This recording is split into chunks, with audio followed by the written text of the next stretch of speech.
14वीं विधानसभा के दूसरे सत्र के दूसरे दिन सदन की कार्रवाई काफी हंगामेदार रही। सदन शुरू होते ही विपक्ष ने व्यापम मामले की सीबीआई जांच की मांग को लेकर हंगामा करना शुरू कर दिया। 1 घंटे के अंदर ही सदन को 2 बार स्थगित करना पड़ा। इसके बाद जब सदन की कार्रवाई शुरू हुई तो विपक्ष के सदस्य अध्यक्ष की आसंदी के पास जाकर खड़े हो गए और व्यापम की सीबीआई जांच की मांग को लेकर मुख्यमंत्री के खिलाफ नारेबाजी करने लगे। इस दौरान पक्ष और विपक्ष में बहस भी हुई। सदस्यों के शांत न होने पर करीब 12:45 बजे विधानसभा अध्यक्ष सीताशरण शर्मा ने विधानसभा की कार्रवाई को अगले दिन तक के लिए स्थगित कर दिया।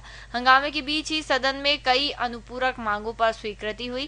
कांग्रेस के सदस्य व्यापम मामले में सीबीआई जांच की मांग कर रहे थे, जबकि सरकार ओलावृष्टि और बारिश पर चर्चा करना चाहती थी।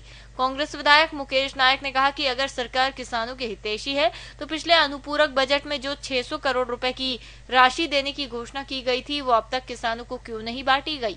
मुकेश नायक ने कहा कि सीएम ने पिछले सत्र में स्वीकार किया था कि व्यापम में 1000 फर्जी नियुक्तियां की गई हैं, तो वे इसकी सीबीआई जांच के आदेश क्यों नहीं देते हैं। अगर बीजेपी किसानों की हितैषी है तो पिछले विधानसभा सत्र में अनुपूरक बजट में जो 600 करोड़ रुपए का प्रावधान भारतीय जनता पार्टी की सरकार ने किया था वो अभी तक किसानों को क्यों नहीं बांटा।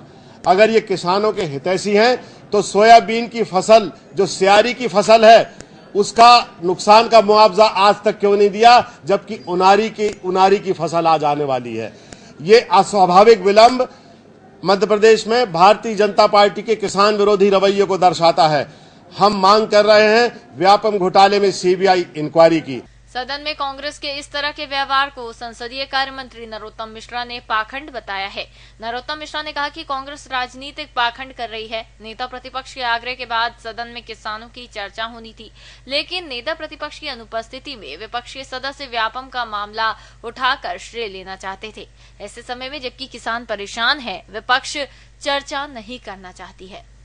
मित्र, कांग्रेस एक राजनीतिक पाखंड कर रही है इस वक्त मध्य प्रदेश की विधानसभा में, जब किसानों की महत्वपूर्ण चर्चा चल रही है। पूरे प्रदेश के 49 जिले से कहीं ना कहीं किसान प्रभावित हुआ है, अतिवृष्टि से अथवा ओलावृष्टि से। ये चर्चा भी कांग्रेस के आग्रह पर ली गई थी। नेता प्रतिपक्ष जी का विशेष आग्रह था कि ओले पर चर्चा ली जाए, लेकिन चर्चा नहीं कर रहे हैं, वो चर्चा से भाग रहे हैं। मैं पता नहीं, समझ नहीं पा रहा हूं कि गांव गरीब किसान की चर्चा करने में कांग्रेस को क्या दिक्कत है। EMS टीवी के लिए कैमरा पर्सन डैनी खान के साथ नेहा यादव की रिपोर्ट।